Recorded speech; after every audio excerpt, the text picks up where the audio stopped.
Okay, so going live again for some strength and conditioning Q&A, and thanks for everybody again for sending in some questions ahead of time. That's good because it does give me a chance to actually prepare perhaps some slides that will help illustrate things rather than being completely surprised and then just finding that I've got nothing to really explain this too well with. So thank you for doing that. And I can see there's some names that have joined me before coming up. Good to see everybody. Thank you for coming on. And I'll get through answering as many of these questions as I can. As usual, I'm trying to stick to 30 minutes. I'm normally pretty poor at that. Normally I'm overrun a little bit, but I'll try and sort of round up where I can do. I'll try and stick to 30 minutes so we all know where we are with everything. And any questions that do spill over, I'll do my best to keep hold of them and then have them available for the next call. So that's what I'm trying to do. Although last time I did realize that the questions that were answered live after it ended, I think I lost them. So in the future, if you've asked the question live and I haven't managed to answer it, please post it again next time, hopefully a bit ahead of time if you need to, so that I can actually save it off. I'm also aware, I'm getting feedback that the questions that we can ask here live limit the number of characters that you can use.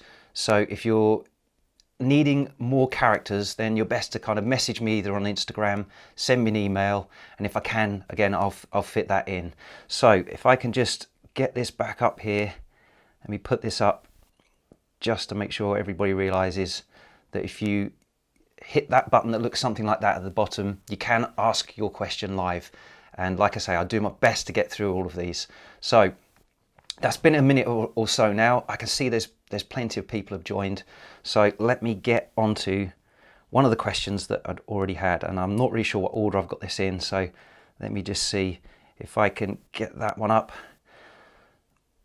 Right, this is completely random in order, so apologies if this is not making too much sense. So this one's actually from somebody who is on one of my online programs. So what is better for long-term progression and why? Maximum aerobic speed training or the main conditioning from my heavy hitters program? So the difference there, let me get a slide. Actually, let me get this up for you. This might help. It's a bit of general information as well. So for you guys that aren't on the program, don't know what the hell any of these things are, this will kind of explain how I structure all of the cardio conditioning, and it's a bit of useful information for general to specific training as well. So at the top of that chart there is more general training, and at the bottom of the chart is more specific training. So it's more akin to Muay Thai fight performance. So we need to hit this whole spectrum. You're not looking for specific fight specific training all the time. That's not productive. Your body adapts to it and then stops adapting to it right at the last minute when you're actually needing to have that fight specific fitness for a fight. So we're looking to work from general training from further away from the fight, and as the fight camp progresses, we make it more and more specific.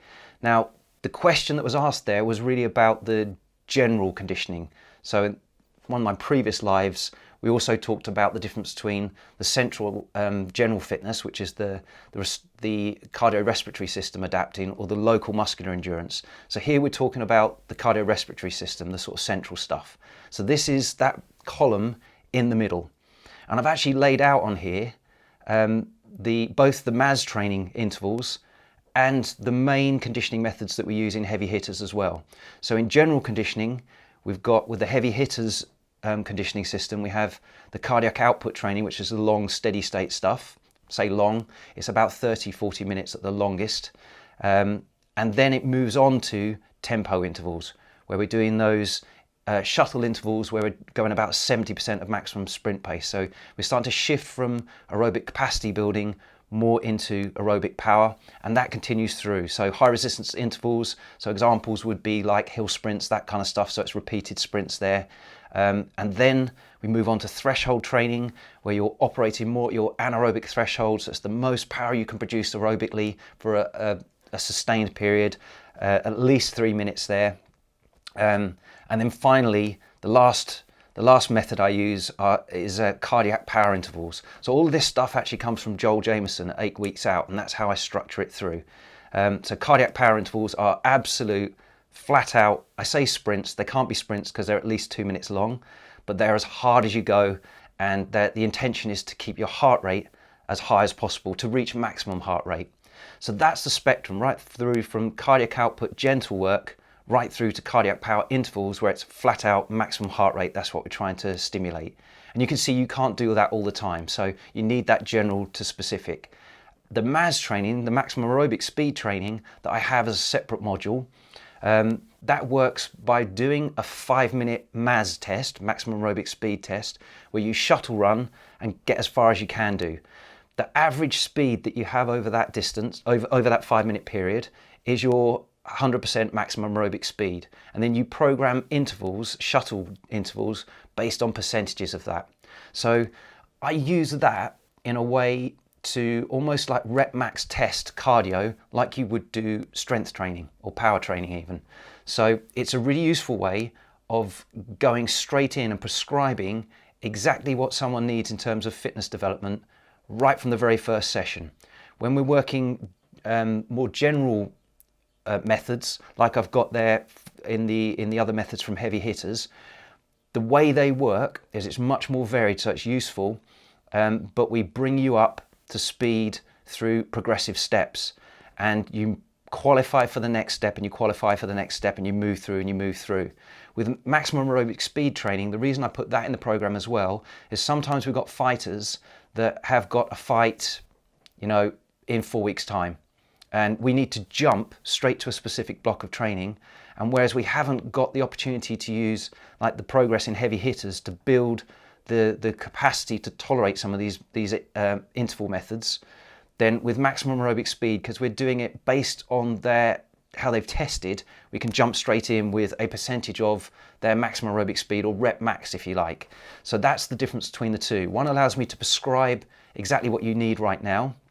They both cover the whole spectrum of the fight camp, from maximum aerobic speed, their long intervals at the top there, which is more general, which is akin to the cardiac output, all that kind of stuff, through to maximum aerobic speed intervals, max intervals, supra-maximal intervals that are faster than your maximum aerobic speed, and effectively Tabata, which are way faster than your maximum aerobic speed, so 120 to 130% of your maximum aerobic speed. And that just allows us to jump straight in with your own prescribed level there. So they're both useful in different ways. The heavy hitters cardio program is much more thorough, much more varied, gives us different training methods that we can use to work those energy systems, different body parts even. Whereas the maximum aerobic speed is all shuttle intervals, but it's great for picking a point in time and jumping in. So quite a long answer to a short question there, but the spectrum's covered, and that's how it all fits there.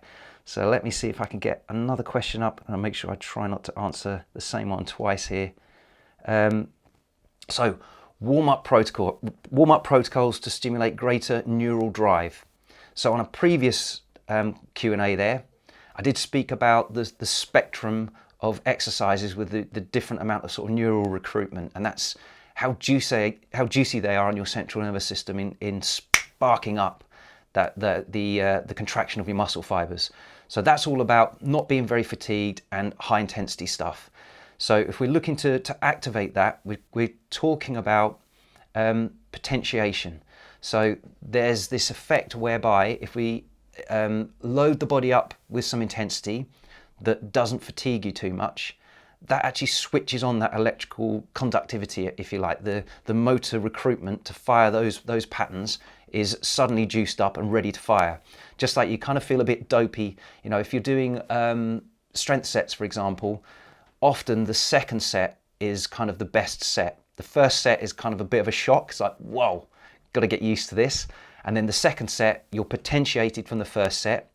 You've got all your systems firing, but there isn't too much fatigue built up yet. And that's what we're looking to do. That's that sort of potentiation where we've got everything up and firing. So warm-up protocols to stimulate greater neural drive. I use that as part of, there's an acronym called RAMP.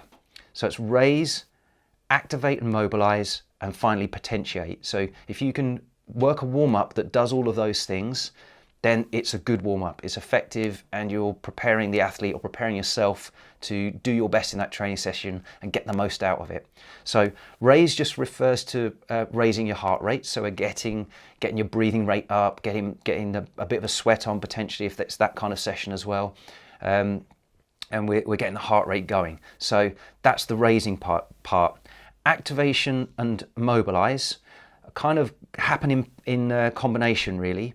Activation is more about the connection with motor pattern movements. So, for example, areas of the body that I like to activate before sessions, especially for fighters that struggle to find like a hip hinging pattern or glute drive, is to switch on so that their body has found that glute muscle and is firing it. And an exercise like the Cook hip lift, where you're basically doing a one-legged hip bridge on the floor, trapping a tennis ball under the thigh against the torso with the other leg, and I'll post a video if you're not familiar with that one. I'll do that in the week. That's a really good exercise for activating the glute, because you can't cheat that movement and use too much hamstring or extend your lower back to make your hip extend. You can only fire the right muscles, which should be predominantly the glutes with that one, to extend the hips. So that activates that. Then the rest of the session, your body's firing your glutes like nobody's business. So that's a really good example there of an activation exercise. Mobilization is all that stuff where you're just moving the joints through a good range of motion, and combining that with activation, so you're switching on the right muscle groups to create those movements, is a really good way of activating and mobilizing. In the last live, I talked about the shin box switch with a hip extension. And I've posted a video of that as well. So check that out in my Instagram timeline. That's there. That's a good example of an exercise that activates and mobilizes in preparation for the rest of the session. Neural drive is this potentiation effect. So that depends on which patterns you're looking to actually potentiate there. So I like stuff like, very simply, tuck jumps, repeated bounds. As long as you're not doing like a horrendous amount of sets on that, so you're not sort of too fatigued afterwards. It's all about firing up the central nervous system and the neuromuscular system, activating those muscle fibers and not making you significantly tired. So the warm-up shouldn't make you tired.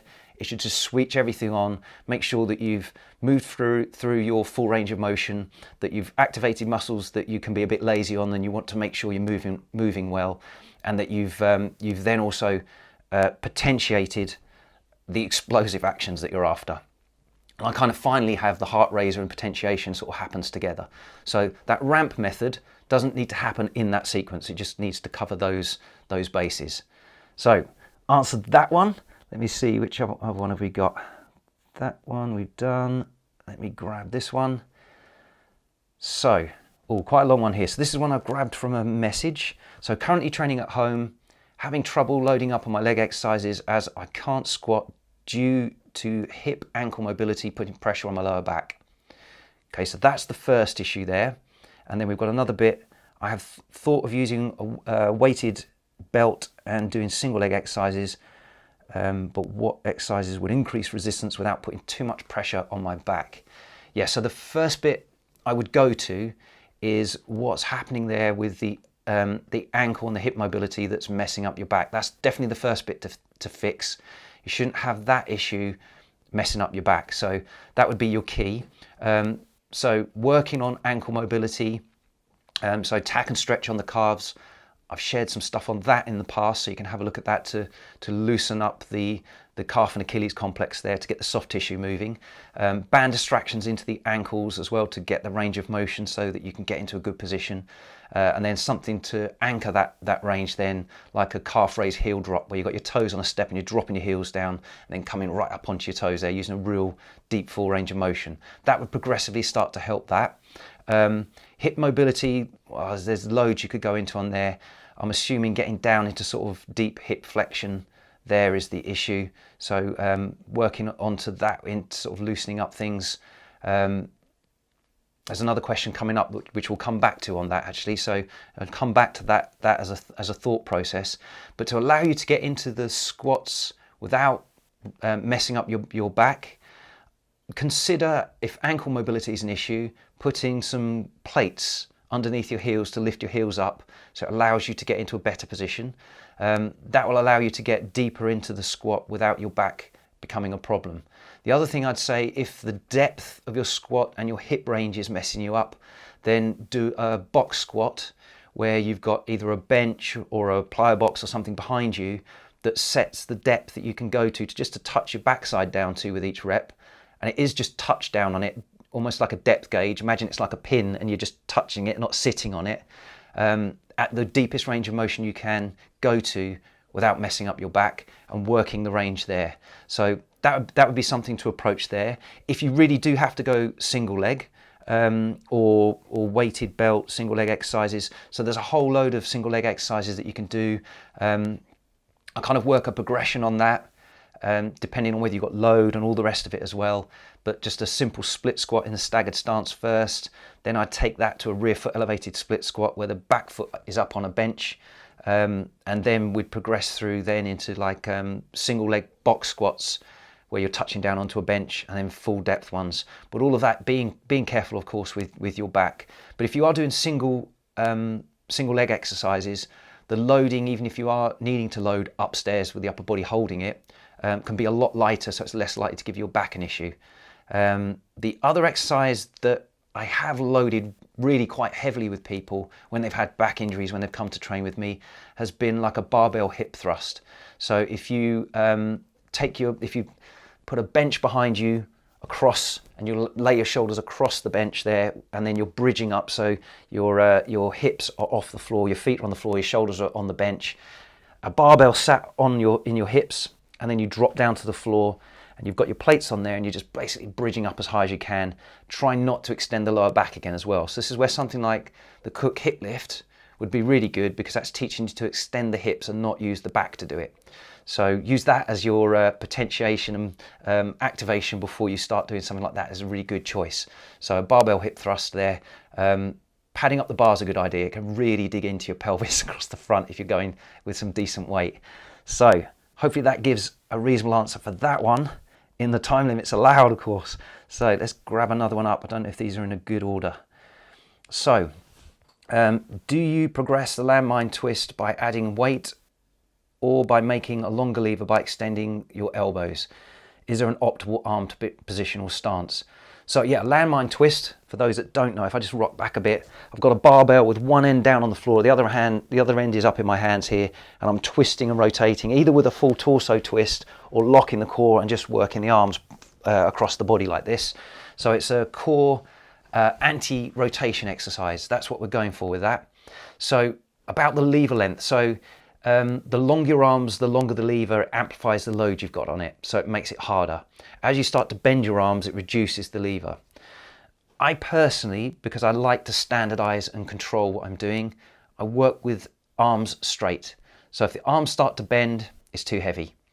Because if you partially bend or partially bend a bit more, you don't know week by week, that force times distance, you've magnified it or reduced it, you really don't know if you're progressing or not. So I like to have that standard control test. Arms are straight, then we know it was at full leverage, and there's the only variation between 1 week and the next is the load I've got on there or how strong I am. So that would be my personal preference on that one. Let me just see what else we've got. I'm just going to check before I move on to that, which live ones have we got going on in here. So there's quite a few in here as well. Right, I'm going to get through as many of these as I can. Let me just see. Quickly this one, because I can knock this one off quite quickly. Best stretches for a tight psoas. So that's kind of the major hip flexor there. So it's pulling the knee up towards the torso again. And I think I spoke about this perhaps last time.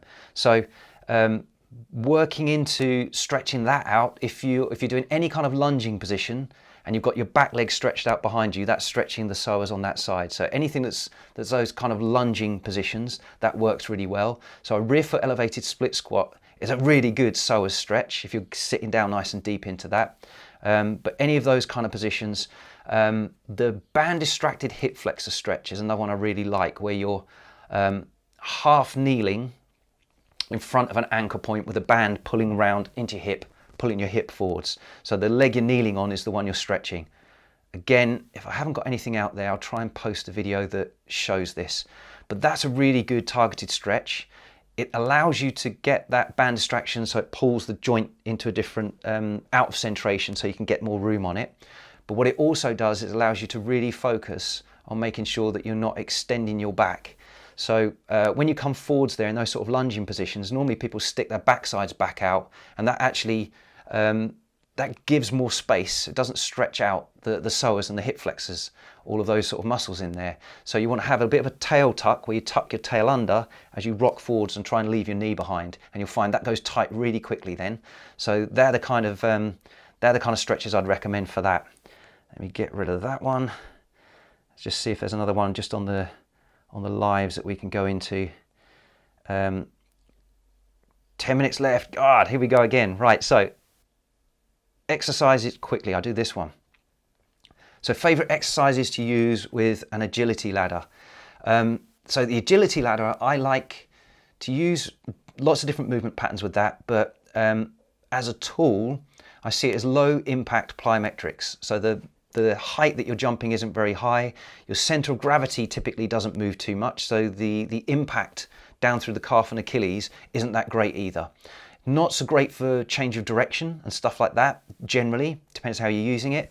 So it's more just about repeated impact through the calf and Achilles and getting nice and sharp with that, and being able to change your base of support quickly underneath your center of gravity as you're moving. So that's what I tend to use them for.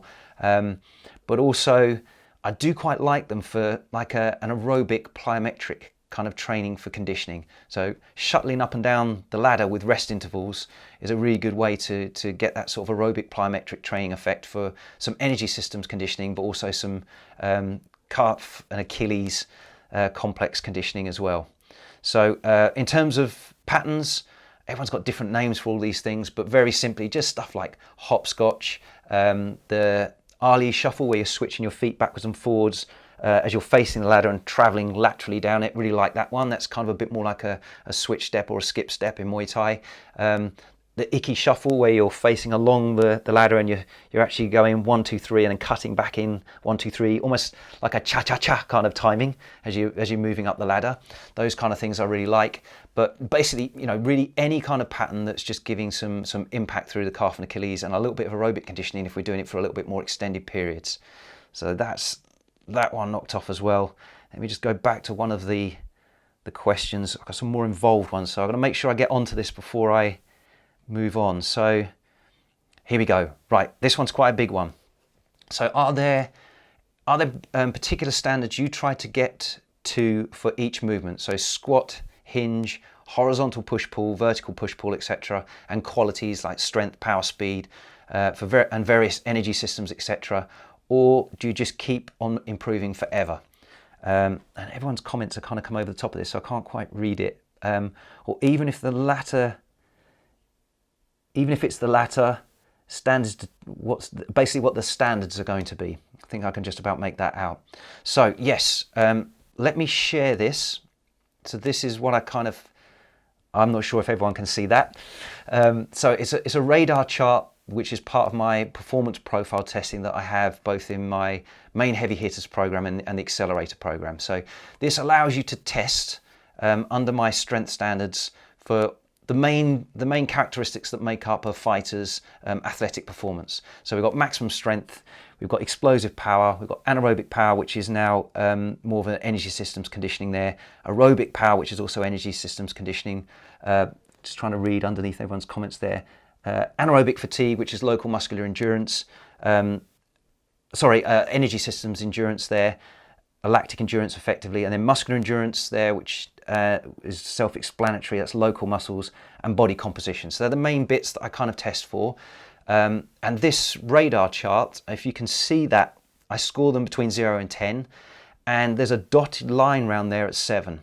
So I'm looking for fighters to be able to achieve at least a 7 on there to be what I deem, you know, world-class standard. If you're hitting that, then your limitations are not your athletic performance that are stopping you performing well. It's actually to do with your technical and tactical Muay Thai skill training that's letting you down there.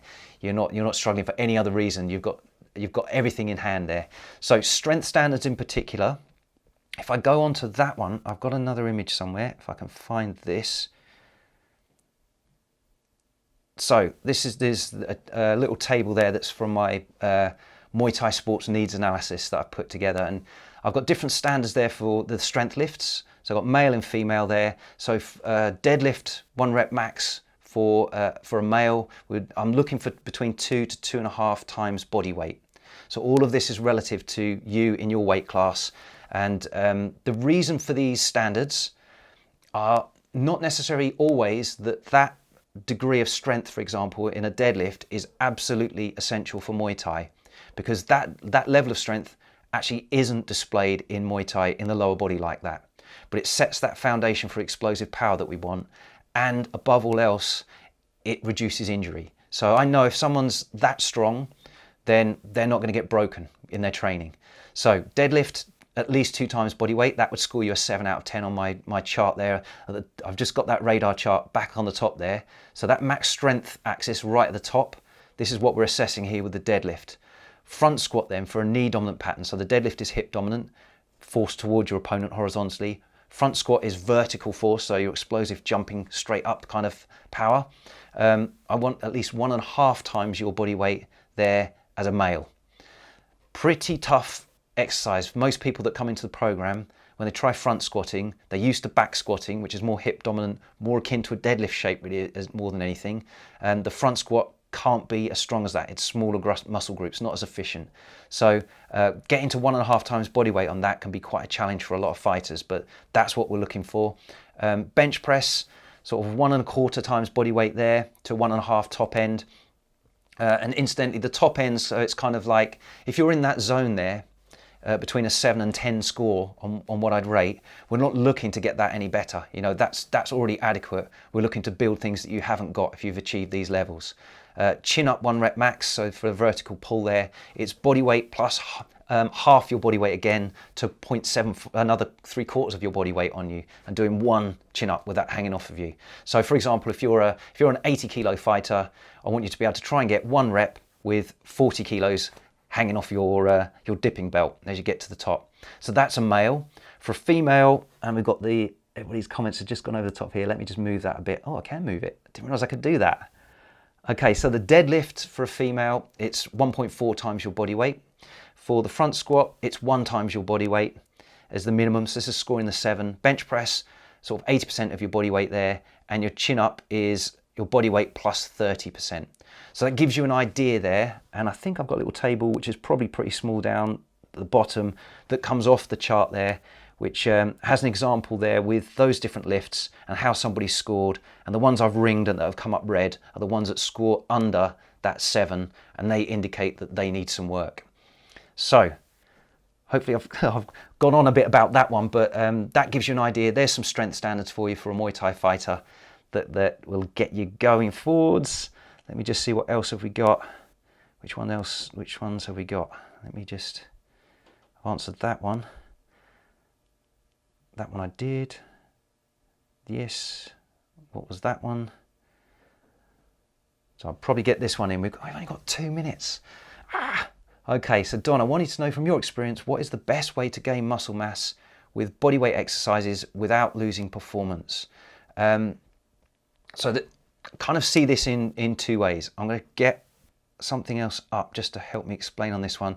There's an article about Muay Thai reps and functional hypertrophy and all that kind of stuff, but that's an image that I put onto that. So this will help me to explain that. So when we're talking about hypertrophy, so muscle gain that's not going to mess up your performance, we're looking for what we'd refer to as functional hypertrophy, functional muscle gain. So any muscle you put on needs to be have a direct and proportional increase in strength. Then you're not going to slow down. You can put on muscle bulk that doesn't result in an increase in strength. So you get heavier without getting stronger, it makes you slower. That's what we want to avoid. So generally, most people will find that their musculature adapts in this way. So this little chart here, if you're working as heavy as you can on the left hand end there, the red, 1 to 5 reps as heavy as you can. That's not necessarily going to make you grow, most people. Outliers and all of this, but most people, all that's going to do is increase the neuromuscular efficiency. So that's that spark, how well you recruit the existing muscle fibers you've got. So you get a lot stronger without getting any heavier. Potential to get faster goes through the roof. That's most of the time what we're looking to do with your strength or resistance training in your strength and conditioning for Muay Thai.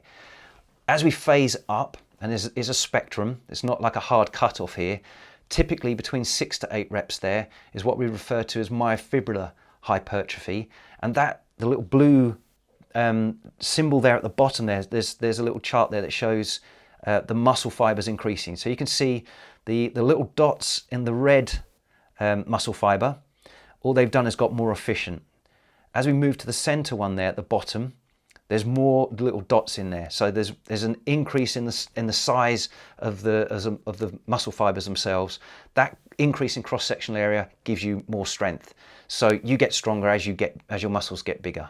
The next kind of phase on this, so typically from 9 reps upwards, if you're doing a lot of high rep stuff, any muscle growth you tend to get will be this sarcoplasmic hypertrophy. So that's where the muscle fibers don't get bigger. What happens is the sarcoplasm, the endurance fluid surrounding the fibers increases. That proportionally, that's the biggest bit. So your muscles get bulkier. They can supply more strength endurance, if you like, but they don't get faster. So you get heavier without that force production increase. So you're going to get slower there. So bodybuilders tend to work mainly that sort of the sarcoplasmic high end actually, but they do a lot of work also in that sort of functional hypertrophy range. Any strength work they do at the real low reps is really only to boost up their potential so that they then can do heavier stuff further up the rep ranges. So as fighters, I want you to really stay down in that 1 to 5 rep range. Don't do too much, to be honest, at 1 rep. It tends to be sort of 3 to 5 reps. That's where we sort of work on building up the strength. And that's 6 to 8 rep range that I use quite extensively as well, especially earlier in a fighter's strength and conditioning career, if you like. So to build up their capacity to tolerate those higher loads. And any size that you would get is proportional to a force increase. And what I tend to find is if you're training someone with the correct movement patterns and they get a bit bigger, then they're putting meat in the areas they needed to support the structure that they need. So we're making them use functional movement patterns that would only put any muscle on in areas where you haven't got enough muscle. So if your body can't cope with it at the moment, it will put a bit more muscle on there. And if you get that, if you're using functional movements, then all that's doing is injury proofing you. So I don't see that as a bad thing at all. I actually don't care about how much a fighter weighs. I worry about what their body fat percentage is. So to keep a fighter as competitive as possible, I'm looking for them to have a good, relatively low body fat level, and any muscle size they've got is as a result of the way we're training them. And if we're training them correctly, then they haven't got any unwanted muscle. Everything's functional and it's doing what it needs to do. It's just then about picking which weight category you want to fight in. So again, I have gone over on my time limit again, so I'm going to have to call it there. I'm just going to have a quick check to see what other ones. There are some other questions there that I've missed. They're in there. I'm going to make sure I carry these over, guys. So don't worry if you've posted something in there. I'm going to save it. They're all good. I can see one of the guys that's posted the question there. Thank you. I will catch up some hang exercises questions there on the Olympic lifting. I will definitely pick that up next time. I've got that saved off. And thank you everyone for joining me again. Hopefully that's been useful. And I should be able to do this next week as well, because we're still on lockdown here. So same time next week. Catch you all then. Thanks for joining me.